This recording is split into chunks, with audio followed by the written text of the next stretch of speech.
Two veterinarians are walking through the woods. The first vet states that he is the best vet in the world, and the second vet disagrees. The argument goes on for about 5 minutes when they stop at an old oak tree with an owl sitting on a branch. The first vet says, "To prove it, I bet I can perform a tonsillectomy on that owl without waking it up." The second doctor takes on his bet, thinking he is full of it, but astonishingly the first vet performs a flawless surgery without the owl waking up. Obviously, the second vet needs to show him up, and he exclaims, "I bet I can neuter it without it waking up." The first vet insists that it is impossible, but the second vet gives it hell anyway. Against all odds, the second vet performs the surgery just as well as the first vet. They settle their feud and both agree that they are the best veterinarians in the world. A few days later, two owls are flying over the same old oak tree, and the first owl says, "Hey, that looks like a great place to land for the night. What do you think?" The second owl says, "Hell no. Last time I landed there, I woke up and I couldn't worth a hoot, or hoot worth a A man notices his wife's butt is getting big. "I bet your butt is as big as my grill." His wife rolls her eyes, but he gets a tape measure, measures her bottom, measures the grill, and teases her that they're about the same size.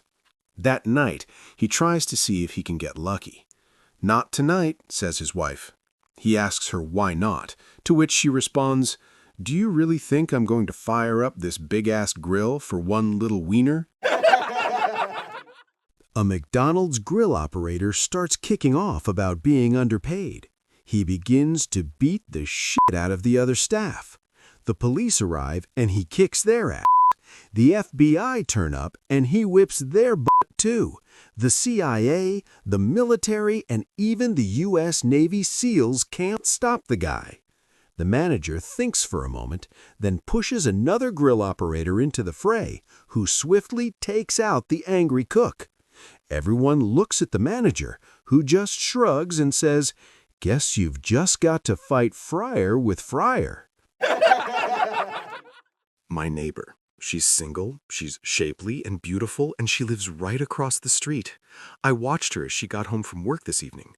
I was surprised when she walked across the street, up my driveway, and knocked on my door. I opened the door, she looked at me and said, "I just got home and I have this strong urge to have a good time, get drunk, and have fun tonight. Are you doing anything?" I quickly replied, "Nope, I'm free." "Great," she said. "Can you watch my dog?" Two medieval stringed instrumentals meet each other for the first time. One asks the other, "What type of instrument are you? I've never seen one like you before." The other replies, "I'm a lute. Lots of strings, fat and folded at the end. That's me." "What about yourself? I haven't seen an instrument like you before either."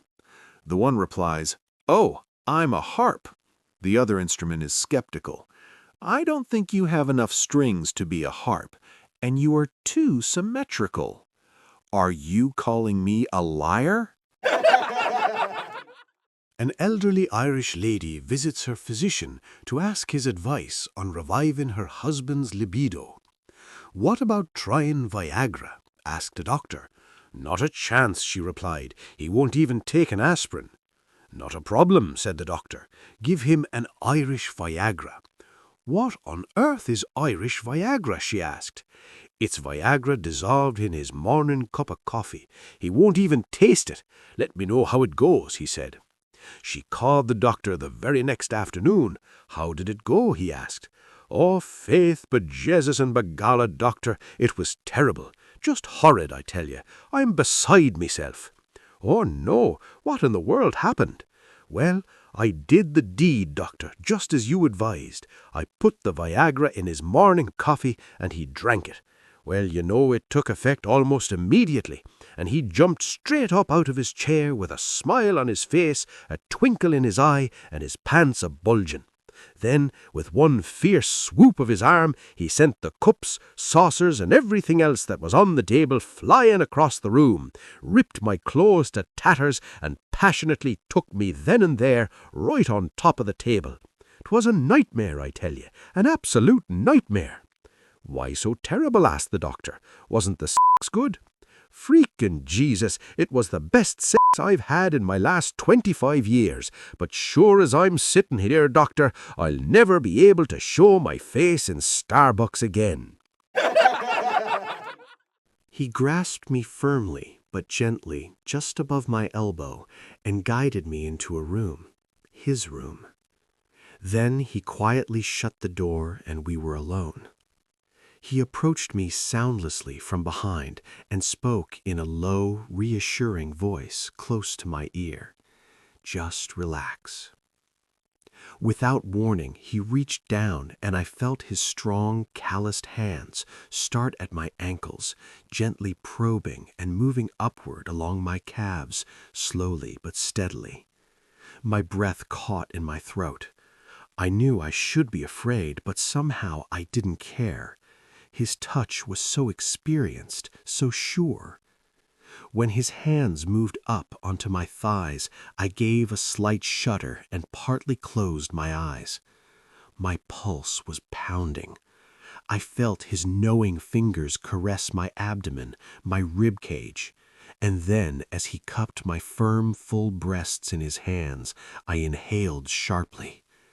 Probing, searching, knowing what he wanted, he brought his hands to my shoulders, slid them down my tingling spine and into my panties. Although I knew nothing about this man, I felt oddly trusting and expectant.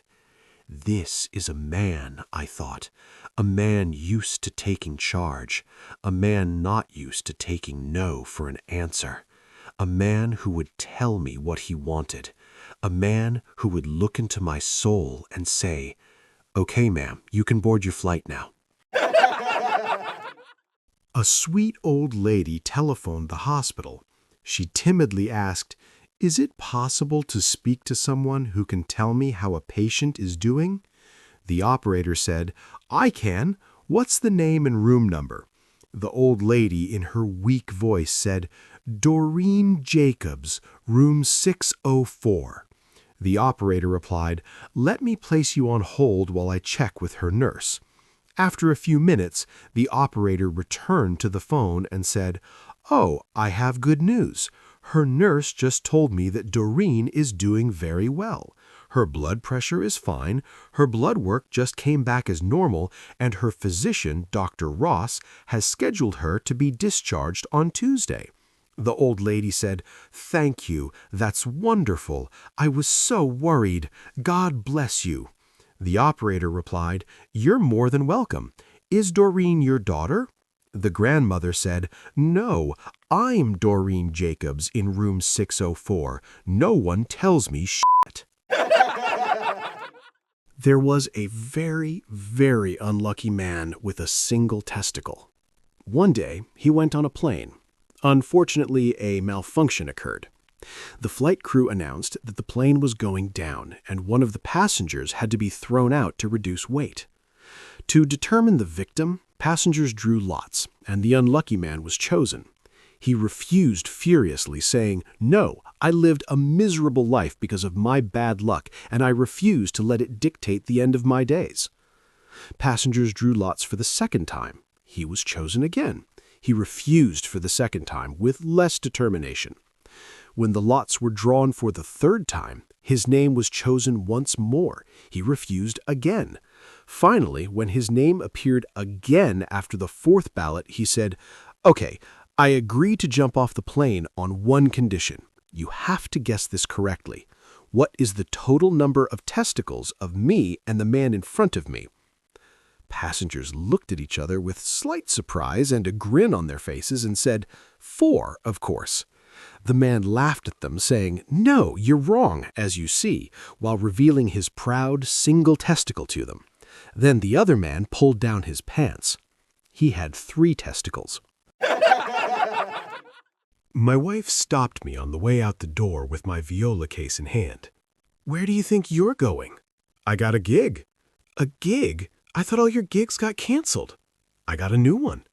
"Who hires a violist when we're all quarantined?" "The health department. They want me to walk down the street playing my viola to get everyone to run inside and shut their windows. Bob came home drunk one night, slid into bed beside his sleeping wife, and fell into a deep slumber. He awoke before the pearly gates, where St. Peter said, "You died in your sleep, Bob." Bob was stunned. "I'm dead? No, I can't be. I've got too much to live for. Send me back." St. Peter said, "I'm sorry, but there's only one way you can go back, and that is as a chicken." Bob was devastated, but begged St. Peter to send him to a farm near his home. The next thing he knew, he was covered with feathers, clucking and pecking the ground. A rooster strolled past. "So, you're the new hen, huh? How's your first day here?" "Not bad," replied Bob the hen, "but I have this strange feeling inside, like I'm going to explode." "You're ovulating," explained the rooster. "Don't tell me you've never laid an egg before." "Never," said Bob. "Well, just relax and let it happen," says the rooster. "It's no big deal." Bob did, and a few uncomfortable seconds later, out popped an egg. Bob was overcome with emotion as he experienced motherhood. He soon laid another egg. His joy was overwhelming. As he was about to lay his third egg, he felt a smack on the back of his head and heard his wife saying to him, "Bob, wake up, you're pooping in the bed." A desperate woman was about to jump off a cliff. An old homeless man passing by said, "Well, since you'll be gone in a few minutes anyway, how about a quickie before you go?" She yelled, "No, you disgusting old man." He shrugged and said, "Fine, I'll just wait for you at the bottom." She didn't jump. Moral of the story, counseling works. Sometimes all you need is the right kind.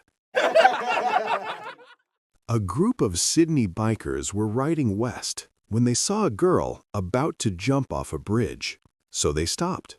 George, their leader, a big burly man of 53, got off his Harley, walked through a group of gawkers, past the police officer who was trying to talk her down off the railing, and said, "Hey, baby, what you doing up there on that railing?"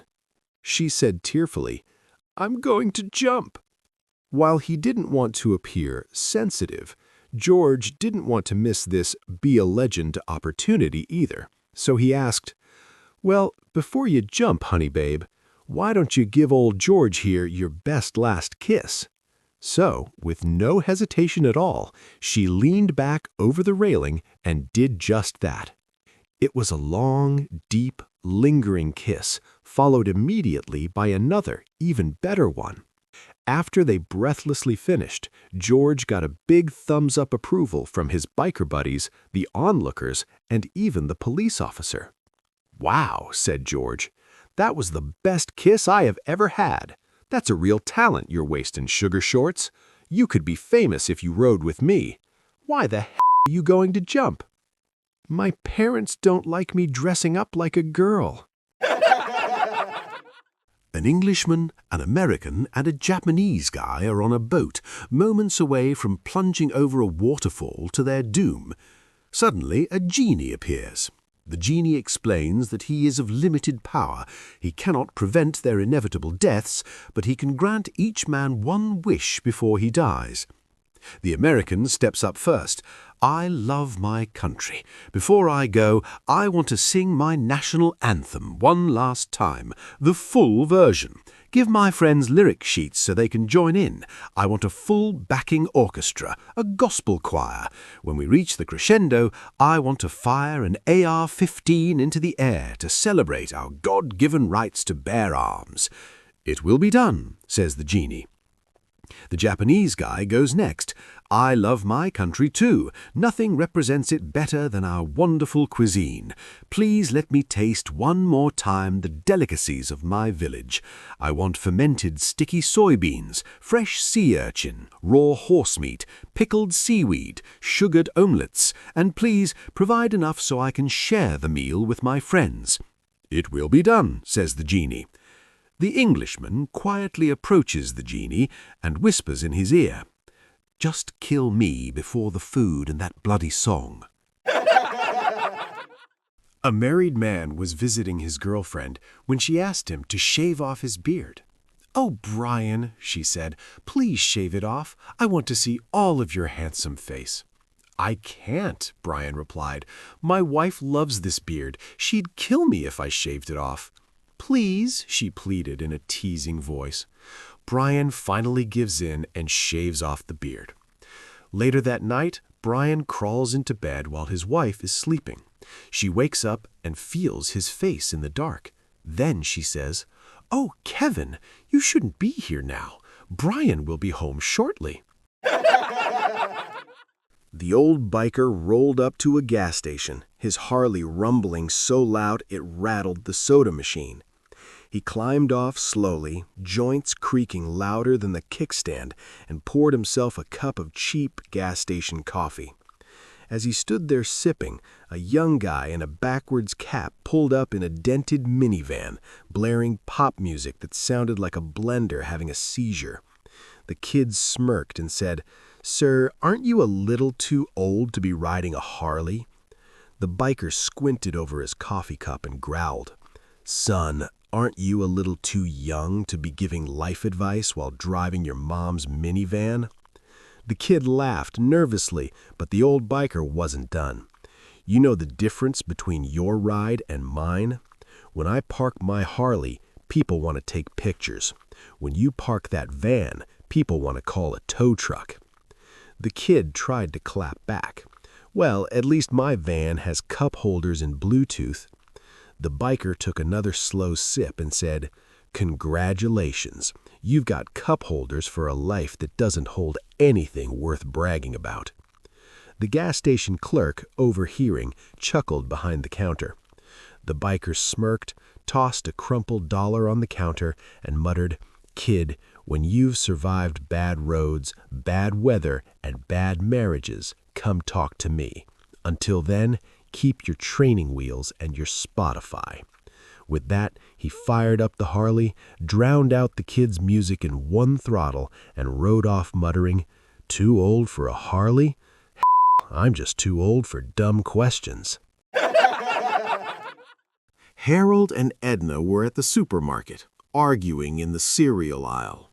Edna snapped, "You don't need the sugary ones, Harold. You're 78. They'll put you in the hospital."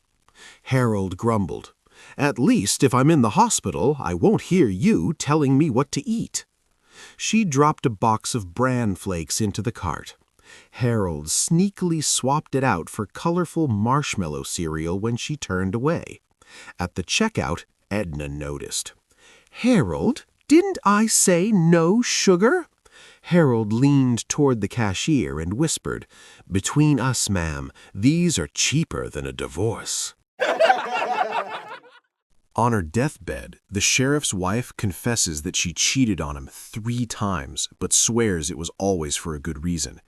He asks what happened, and she says, "Well, the first time, remember when Dr. Smith said we couldn't afford the operation, and then he changed his mind and did it for free?" He says yes, and forgives her. "And the second time, do you remember when our boy got a DUI and the judge let him off with probation?" He says yes, and forgives her. "And last, do you remember when the polls had you about 100 votes shy of winning the election for sheriff?" A woman burst through the front door, beaming with excitement. "You know those headaches I've had for years? They're finally gone." Her husband looked up, surprised. "Really? No more headaches? What happened?" "Margie told me about this hypnotist," she explained. "He had me stand in front of a mirror, look at myself, and repeat, 'I do not have a headache. I do not have a headache. I do not have a headache.' And believe it or not, it worked. No more headaches." Her husband nodded, impressed. "That's amazing." Feeling encouraged, the wife leaned in. "Well, since it worked for my headaches, maybe you should see him too. You know, things haven't exactly been the same in the bedroom lately. Maybe he can help with that." The experiment begins. Intrigued, the husband booked an appointment. That evening, he returned home full of energy. Without hesitation, he swept his wife into his arms, carried her to the bedroom, and whispered confidently, "Wait right here." He disappeared into the bathroom. A few moments later, he returned and showed her more attention than ever before. "Wow, that was incredible," she gasped. He grinned. "Don't move, I'll be right back." Once again, he dashed into the bathroom, came back, and things were even better the second time. The wife, feeling overjoyed and flattered, watched as he headed back to the bathroom for a third time. Curious, she quietly tiptoed after him and peeked in. The shocking discovery. There, in front of the mirror, stood her husband staring at his reflection, repeating, "She's my wife, she's my wife, she's my wife." They're now living happily ever after. A woman has an affair and cheats on her husband after years of a happy marriage. Realizing her mistake, she begins praying, "Lord, I know what I did was wrong, but my marriage is the one thing that brings me purpose and joy. Please don't let my husband find out." Suddenly, a voice from above replies, "Okay, my child, I will spare your marriage, but on one condition. Years from now, you will die by drowning." She hesitates, then says, "All right, Lord, if it means he'll never know, so be it." Life goes on. Her business flourishes, her marriage stays strong, and she enjoys years of comfort, all while forgetting her promise and continuing to cheat many times over. One day, she books herself a vacation on a cruise ship. A few days into the trip, a loud boom shakes the ship, and it begins to sink. Panicked, she suddenly remembers her deal with God and cries out, "Lord, you're not going to drown an entire cruise ship full of people because of me, right?" She hears the familiar voice again. "Are you kidding me? I've been working on gathering all you cheaters on this one boat for years."